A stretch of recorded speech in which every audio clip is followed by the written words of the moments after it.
One of the biggest lessons we learned during this pandemic is that we cannot exist on our own.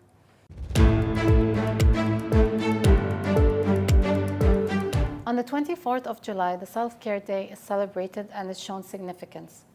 Today, we have the clinical hypnotherapist Mai Elsayed to discuss this.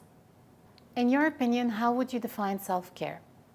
In simple terms, I would say self-care is engaging in any activity that would restore your well-being and recharge your batteries. Why is it so significant that we need to celebrate such a day?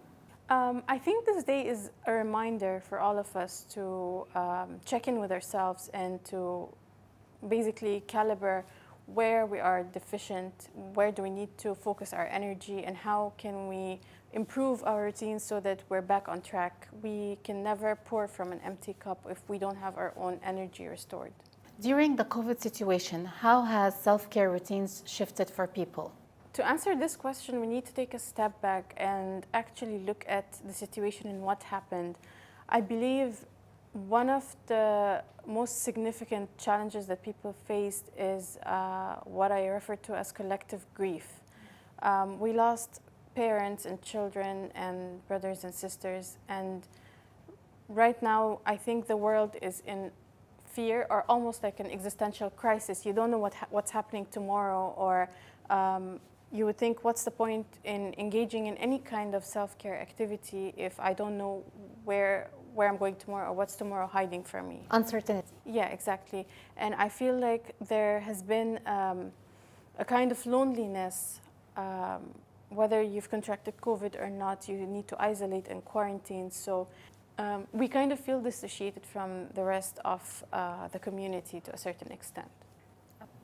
Because of the busy schedules, can you give us some quick tips on how to practice self-care on a day-to-day basis? Social media has done such a great job at glamorizing the concept of self-care. It does not necessarily have to be going to a spa or getting a massage, which is great sometimes, but on a day-to-day basis, if you want practical things that you can do, you can start by journaling your thoughts. You can do it in the morning or in the evening, or even on your phone, record voice messages. There are so many ways you can reflect on what has happened throughout the day or set your intention for the day. And this also helps you shift your mindset to a certain extent from negative to positive when you take a step back and reflect on everything that has been going through your mind. One of the other important things that we can easily do, it's not time consuming, is monitoring the way we speak with ourselves. So we often engage in negative self-talk, and we kind of mimic the voices of our parents or our guardian when we were younger. So if we're used to a parent who criticizes us, we tend to criticize ourselves in return.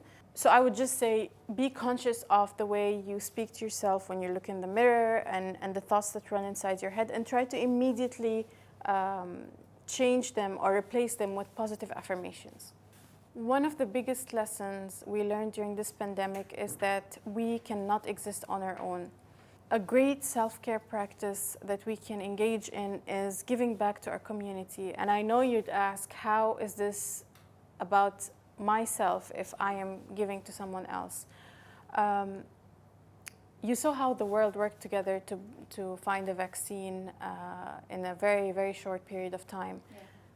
Similarly, when we do good for other people and we contribute to the world, we get a sense of psychological gratification that makes us feel that we belong to a community and we are making a difference in the world. And on the other hand, also when we contribute to society or we make someone feel happy, we change their lives, even in the smallest ways, we always get back what we put out in the world. True. Okay. Thank you so much. Thank you for having me.